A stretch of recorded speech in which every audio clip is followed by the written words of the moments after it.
Welcome to Fontribute, where we talk about fonts and their attributes. Fontribute. I'm Thomas Jockin. I'm flying solo this time. I give well wishes to Erin. She's unfortunately busy this week, so she's not able to join us. So back to the old school where it's just me flying solo. So come along, let's go on this grand haul flight of typography and learning some new things about type. So I decided I picked up. I saw these releases relatively new came out on Font Stand. Marcin Antique from Feliciano Type Foundry and Marr Sans from our regular foundry we review a lot of commercial type. So both of these, or these really, as they describe in their description of their fonts, really flavorful,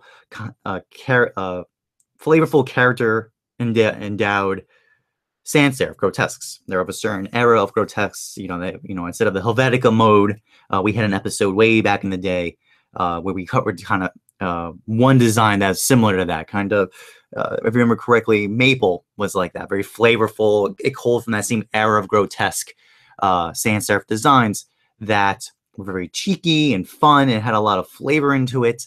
That later on got streamlined into the models of grotesques we think of when we think of trade Gothic or Helvetica, for example, Univers, things like that. So there's a lot of fun possibilities in these kind of directions for flavorful, characterful sans serif grotesques. So let's explore. Let's go find out what's going on here. So we're on to the end. We always start our beginnings with ends. So there's a couple notes we can see. The first note is Marcin Antique has generally a higher contrast relationship. These fonts are both their regular weights. I couldn't match their stem weights properly, but we're looking at the relationship of the thick thins between the two. We can deduct that Marcin Antique is higher contrast. There's a more rapid transition of weight between the thick parts of the stem and the thin parts of the joint and shoulder, for example. So I'm looking forward to seeing how that's going to pan out in text settings. Also, we can see, if you notice this top terminal between the two, Marr Sans has a angled terminal. As you can see here, it's angled on this side over here versus the flat-sidedness of Marcin Antique.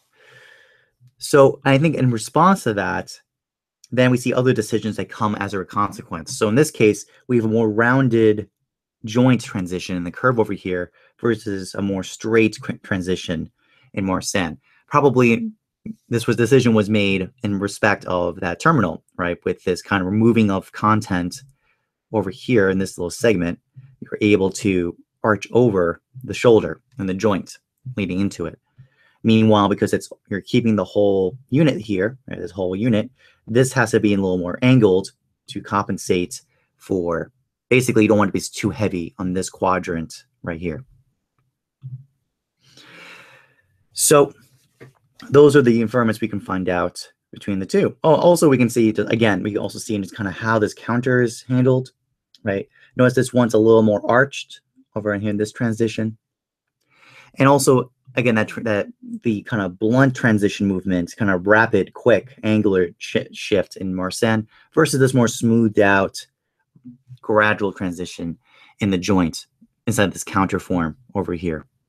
Again, because of these all seem to be, I could deduct from this terminal decision other consequences made up from that. So a big takeaway to think of is that for a relatively minor decision, like your terminal of your top of your end, decides will have ramifications on a lot of other design parameters within your letter in this case, and probably into other letters down the road. So let's go ahead and explore what the next letter shows us, which is the O. So again, we can again confirm, again, we notice the relationship of thick, thin, the higher contrast in Marcin between the thick parts of the vertical units versus the thin parts of the horizontal between the two. Also, what's interesting to note is the general proportion. This O is relatively wider, right? It's more of a oval that's more long like this versus Marr Sans, which has a more kind of a more upright kind of oval. So it's more being kind of squished this way, while Marcin feels like it's getting squished top and bottom. If that makes any sense as a metaphor. Also, what's interesting, I could see some more squareness in this approach. This might be related to the wideness of Marcin art antique to explain that, right? So you notice this kind of pushing out in these little quadrants over here in the counter versus this kind of more regularized transition inside the bowl of Marr Sans. And we can also see that in relationship again. This might also have to speak to the introduction of contrast in Marcin, because notice how much thick it has to move. So this outside curve has to move from here to here, versus the move from the outside is nowhere near as dramatic. So it could be a more gradual, smooth transition. So therefore, the inner curve and the outer curve of this segment, right, as an example, can be more, just not as radical. It doesn't require this kind of squareness effect we're seeing in Marcin. Again, this is extrapolation from the introduction of contrast and proportions too, right, as we said.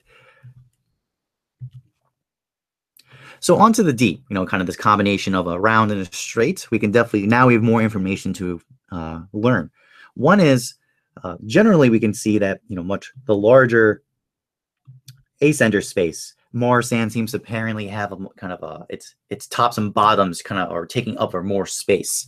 Marcin antique seems to be try to be more compact in its decision. Also, that decision in the counter of the N, when the joint joined with the stem, we see that continued in the D. Notice the round transition, right? Basically, there's no abruptness in the Marr Sans versus this abrupt stop in Marcin antique. Likewise, because of the contrast, we can see again this kind of squareness, this kind of squarer profile in the counter, contrast with the roundness on the outside. Compare that to a more kind of in sync. They're not really breaking totally too much different from each other. The outer curve and the inner curve of the Marr Sans D. And likewise, we can see again kind of a more angled approach outside from the stem over to the top part of the bowl to a more rounded treatment in Marr Sans. In fact, actually, if you look really closely, you can see a little itty bitty ink trap. Basically, if I zoomed in, you would imagine you could see this, like a little horizontal space and then moving, right? So that's very interesting. I guess that I can deduct that that assumption was just to create some white space in that area. It was too blobby before. So this kind of broken transition was happening here in the D. That's very interesting to see that.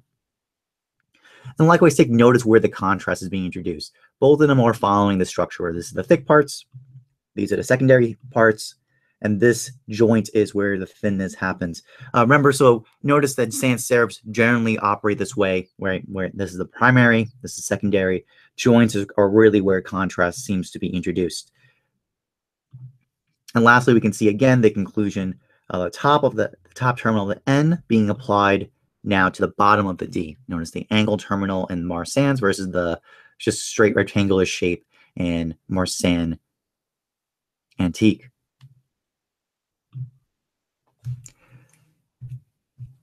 So that flipping over to the P, excuse me. Again, we can see similar things. Kind of notice the length of the descenders to the ascenders. Marr Sans is much longer in its proportion, and we noticing basically I always call as I call this, kind of notice there's similarity of approaches. Again, notice here on the top of the P a similar approach as the N in this case. So notice how again decisions from the letters are now being extrapolated out, and likewise, notice again similarity across the two designs. What you did in the D needs to speak to what you did in the P. That's a general rule of thumb. There's certainly times where you would play with that rule or extrapolate from that rule, but as a general rule of thumb in designing typefaces or thinking about them, there's a kind of family similarity that needs to happen across designs. So in this case, it's a straight round attributes. These parts have to come together in a similar manner. And on to do some fun letters, kind of the more unique letters that really draw out what are some of the differences between these two approaches. So the first one I see immediately is how this bowl is handled between the two. Notice this more teardrop shape, right? This kind of arching transition, right? Kind of this arch here. Notice this teardrop shape counter on the inside versus a more straight, abrupt transition in Marr Sans, which is not surprising because we noticed before, remember the D, right? It had hard transitions while the P and the D in Marr Sans were just round counters in their transitions from rounds to straight. So this is a little surprising, the basically mixing up of decisions across the two designs. I think that's very interesting to observe that. Also, we can see this kind of more level, flat top, kind of notice equal transition of weight from the left side to the right side of Marr Sans Antique. Notice the more quirky feeling in Marr Sans. It's kind of this push down from the letter form, right? This kind of momentum moving down. I think it's because of where the curve transitions are placed. Notice looks like the top part of Marr Sans inner shape is there, right? And probably looks like, I'm going to guess the top point somewhere around when I clicked for Marr Sans, versus these seem to be more equal, like kind of equally placed with each other. Also take note the kind of flat terminal decisions versus the angled terminal decision over here. This appears to be flat over here, but then notice over here this kind of maintaining the weight all the way through into the tail of the A versus this a very clear transition of weight, right, from the thick part over down to this thinning. It's basically thinning at the end, at the terminal, which is a little unexpected in this approach. Lastly, take notice of this joint terminal area between the two. Take note of the nature of contrast handle. Notice that Marr Sans Antique tries to kind of balance the weight between here and here. Meanwhile, Marr Sans chooses to say priorities. Okay, this is the most important. This is secondary, especially when compared to, if I clear it out, basically primary, secondary, third. That's the priority order. So that's how the weight got distributed, especially again with this tail terminal joint happening as well. You can see a similar approach happening in Marr Sans Antique, but just it's more extreme and of an approach in Marr Sans. So we can already see a lot of more of very different approaches in this particular letter. I'm curious to see how this is going to pan out in text settings as we move forward. Also take notes. It appears, I cannot confirm exactly on Marr Sans Antique, but I can see again that approach on the D. Remember that kind of breaking off, that kind of adding a white space point inside the D. We can see a similar approach in this A. I think that's happening in Marr Sans Antique, but I can't confirm that, so I don't want to presume when I don't really know 100% on that point. Yes, so very particular points moving on. Okay, now onto the S. We're seeing a similar thing. Kind of notice approaches on the S respond to in the A, from the S. So angled terminals in Marr Sans, straight horizontal cuts in Marr Sans Antique. Notice is more kind of rationalized system, kind of the probably equally spaced points in Marr Sans Antique versus this kind of like curvy-wurvy kind of energy. It's kind of this S is very fun because I feel like this is like this hooking energy pushing first this way, and then it tries to compensate with a really strong push the other way, especially on the top. It's like this inherent instability on the top that the bottom is for dear life trying to balance out as much as it can. So I just think just the overall momentums and proportions are also interesting to note. Notice the width of Marr Sans Antique versus the narrowness relatively compared in Marr Sans. So notice this kind of interplay of width proportion in Marr Sans. This probably will have a big effect on color and texture and text settings because of that. But we'll see when we get there. And again, take notice of the change in weight across Marr Sans Antique versus Marr Sans. There are contrasts happening in both. This is not monolinear in any way whatsoever, meaning the same weight across the whole form. But the degree of contrast, again, we can confirm that Marr Sans Antique is higher in contrast across the thickest parts to its thinnest parts. Also take note that it appears that I think a big thing also I think people would have struggles with sans serifs is kind of when you get to S's, what is the priority of strokes? Like what is the heaviest part? What is secondary? What is third? What is fourth? I think from this observation we can see both of them apply the system. I'll use Marr Sans Antique because the higher contrast reveals as more that the spine is the most important. Then this transition vertical space across the two. then the terminals, and then finally these vertical ones. So that seems to be the priority. So I had to label it 1, 2, 2, 3, 3, 4, 4. Just take note of where the weight is distributed in a grotesque sans serif. It's not what you would expect. I think even if it was a linear process, you would expect 1, 2, 3, 4, but that would cause weird kind of wimpy terminals, and we want the terminals to be kind of strong enough to hold up the momentum built up from this crazy arching, curving momentum of the spine. Okay, on to the T. Now here's a fun little attribute that both of them had. This flat terminal T. I feel like that's going to have it's a very particular move that you don't see in the other letters. Is kind of extreme, kind of rationalizing. Just this is how the T is going to be drawn. So I'm looking forward to seeing how that's going to pan out. In text settings, again, the confirmation of contrast. Notice the thickness of the stem versus this crossbar weight. In Marcin Antique, we can confirm this is higher contrast. Again, compare these two relationships. Also, it's fun, this really tall terminal area on the T. Both of them are kind of taller than you would expect in sans serifs or just in letter forms in general. So I think that's another attribute we can attribute towards this genre of grotesques, right? It's kind of flavorful quirkiness is one this approaches. Take note of the slashed terminal, kind of the shared approach versus the just flatness, which is a fun little, again, it's almost like these two are kind of like playing by certain, they have certain rules they're playing with, and then they do these little pivots that are like not what you expect. So if anything, I would have expected Marcin Antique to have the flat terminal, while Marr Sans to have the shear. Just because, again, because the angle terminals in the S, for example, in the A of Marr Sans, and the horizontal cuts in Marcin Antique in the A and the S we've seen before. So I think it's interesting to see. Notice this again. You have a system and a program you're really trying to be consistent with, except when you're not. That's always the great challenge of type design, is to know when is the except now, the exception to your rules you're setting up. So I want to borrow some diagonals just to talk about some points. Again, I'm just trying to reemphasize the point of contrast systems. So notice the weight distribution in Marcin Antique, heaviest, lightest. And then there's actually a fun little interplay where the Marcin Antique base says, okay, this is the heaviest, then this is second heavy, then this is third, and then this is fourth.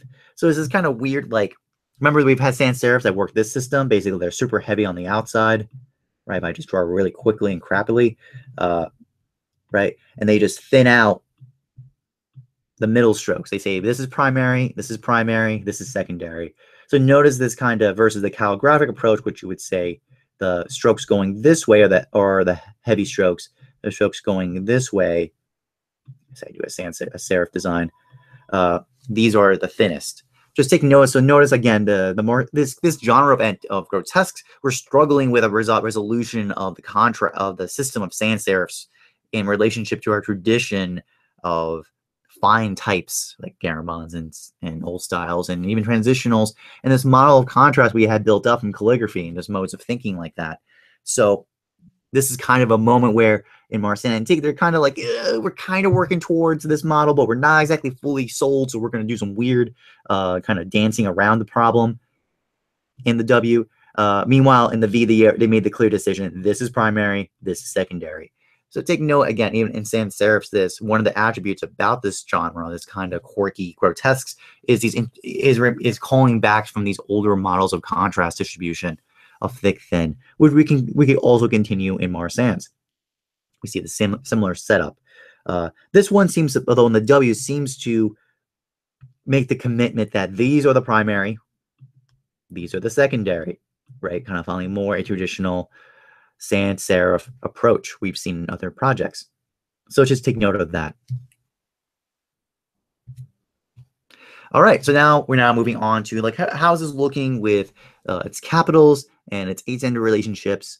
And we can see a couple other notes just really quickly. Again, we have more confirmation of the contrast relationships between the two, but also take note of the quality of the height of ascender to cap height versus a higher ascender to cap height in Marr Sans.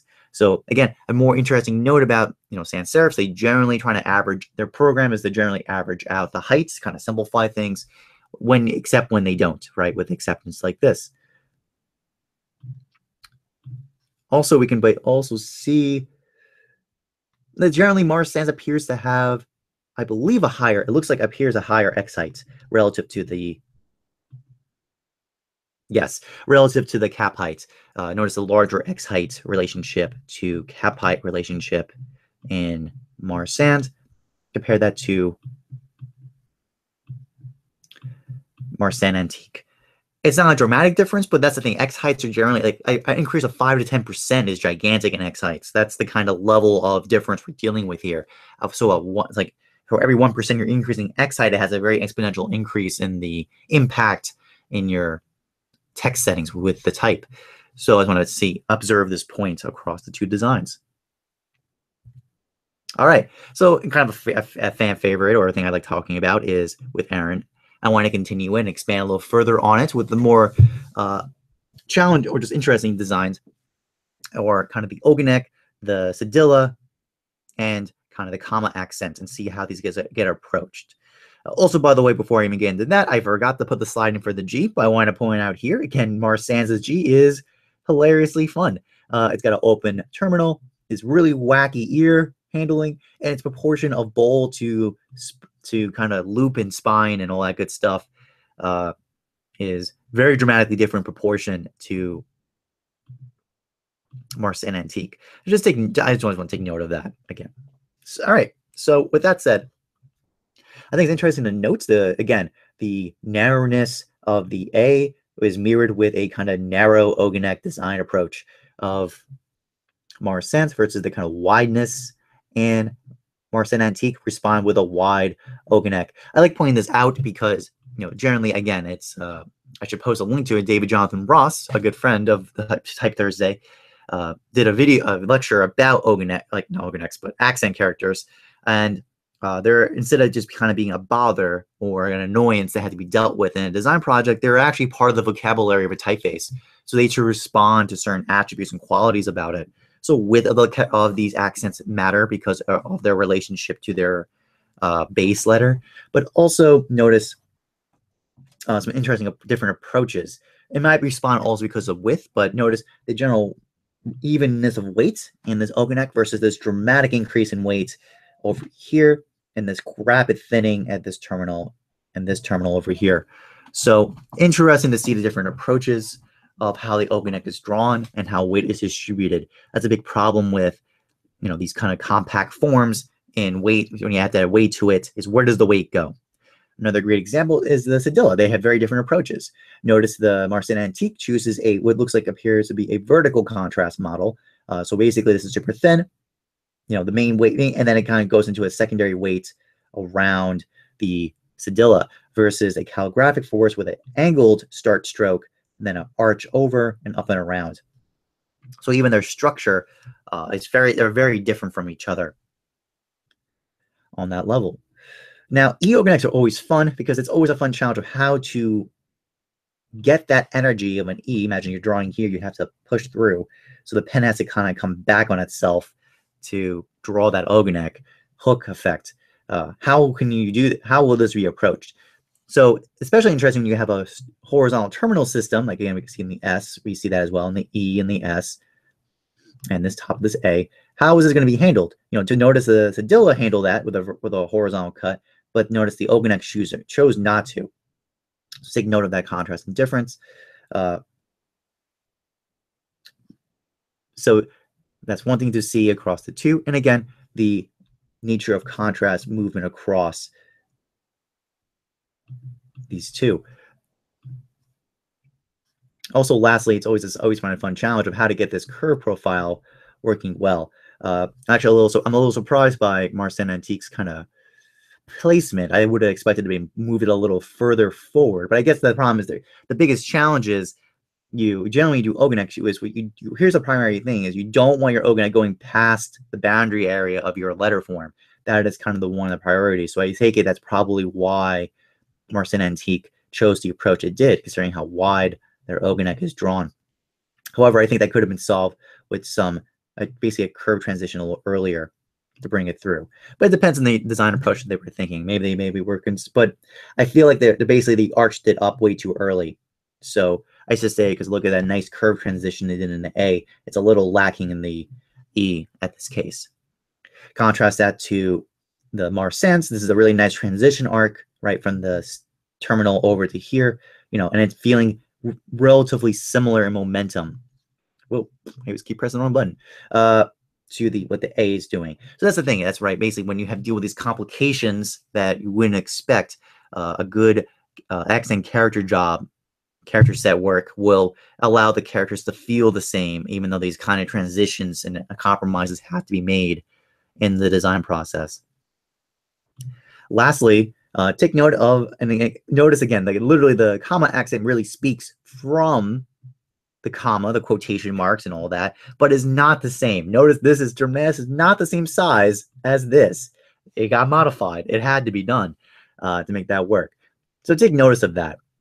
You know, things you would think like, oh, I could just copy paste my component from where in here to here and then rotate it 180 degrees to make my G comma accent. No, you start with that, but then you gotta go in there and make a comma accent. You gotta scale it down. You gotta introduce the weight to make it harmonized. And the guys at Marcin Antique for their design, they did that. You know, the weight of this comma feels roughly similar to the weight I see in these quotation marks. And take notes of their approach of how their commas are made.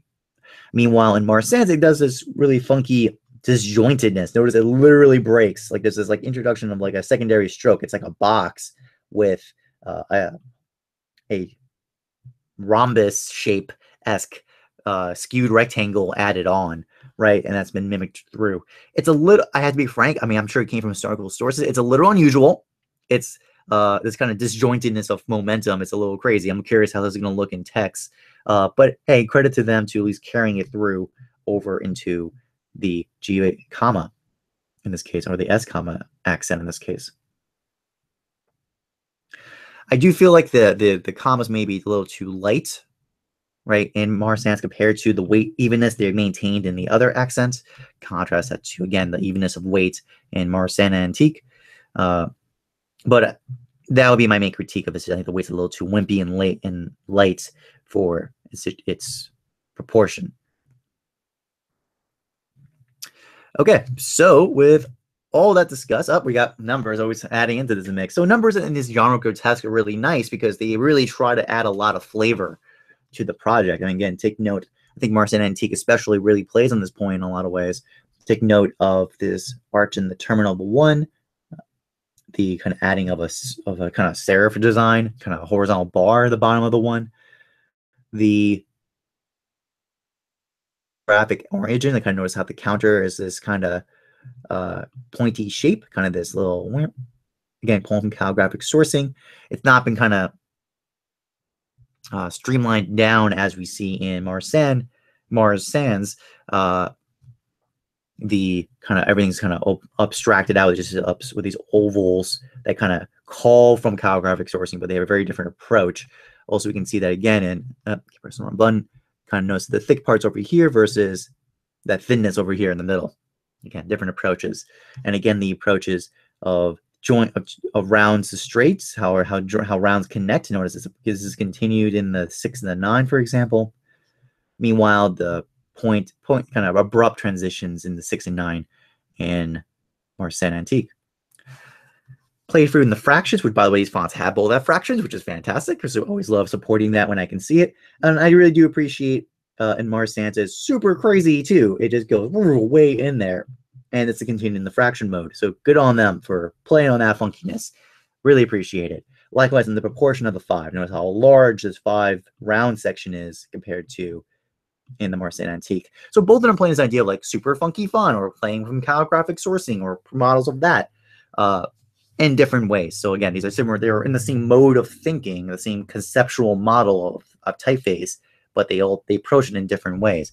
Lastly, take notice, again, the arch of this versus the straight of this. All these little decisions add up to very different designs and projects.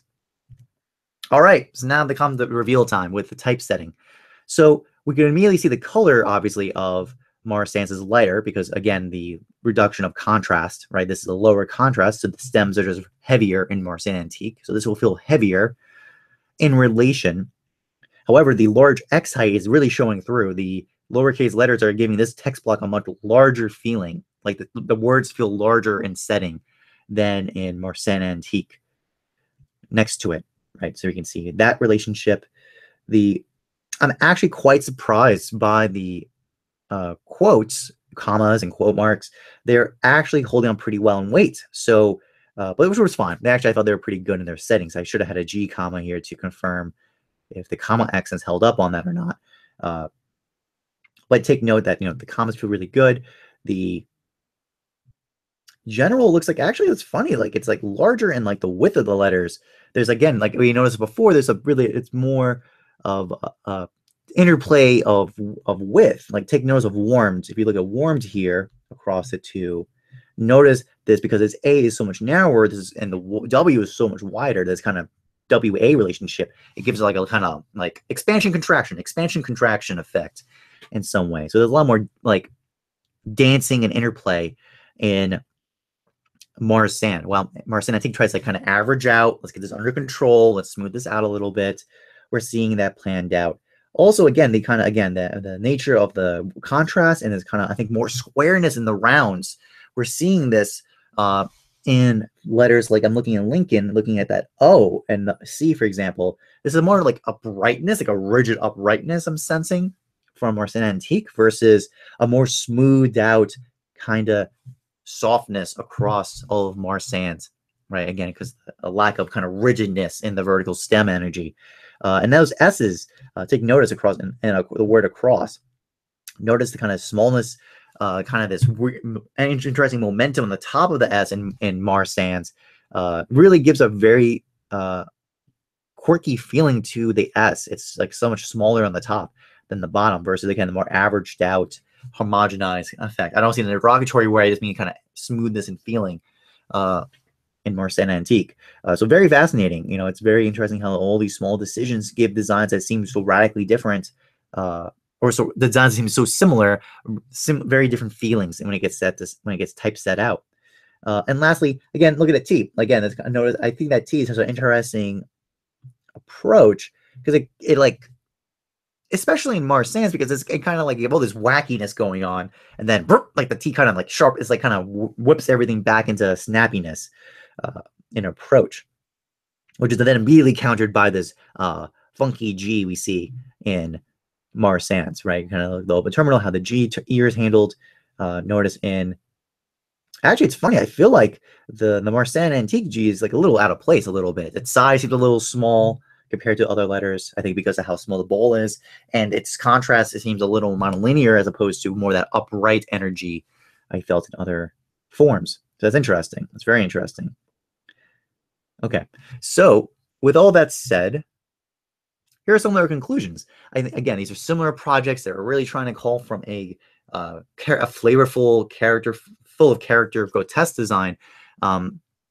I think it's always the tension of how much quirkiness are you gonna add into your design, right? And Marr Sans Antique is more the approach. We want to kind of more, okay, we want something a little flavor, but not too much. And then it was something also with a vertical contrast, kind of emphasized a lot stronger. So if things, for example, like if you wanted to match this, I guess, with Tree Gothic or something else with a vertical contrast, or perhaps a modern, like a Didone or something. Or even actually I think because of how its straights rounds are handled and other attributes about it, perhaps things like a transitional, like a basketball, might actually work very well with Marr Sans Antique. While Marr Sans, I think because it's monolinear, it's lower contrast, it's more kind of smooth feeling, it's our interplay of proportion. Perhaps it might work really well with humanist typefaces, like serif designs that are humanist, for example. I think it might actually pair very well with that approach, especially, again, with large X height and the large ascender descender play things like that. It's really more, these typefaces have certain attributes that make them pair really well with other typefaces. Again, which is really interesting. From a similar brief, they went to very different directions. So that concludes this episode. Erin, you're well missed. I'm looking forward to having you join us again next week. I hope you all enjoyed this episode and learned a lot about how sans serifs are made and how to explore your own sans serif. All right, everyone, have a great week. Looking forward to talking to you all next time. Take care. Bye.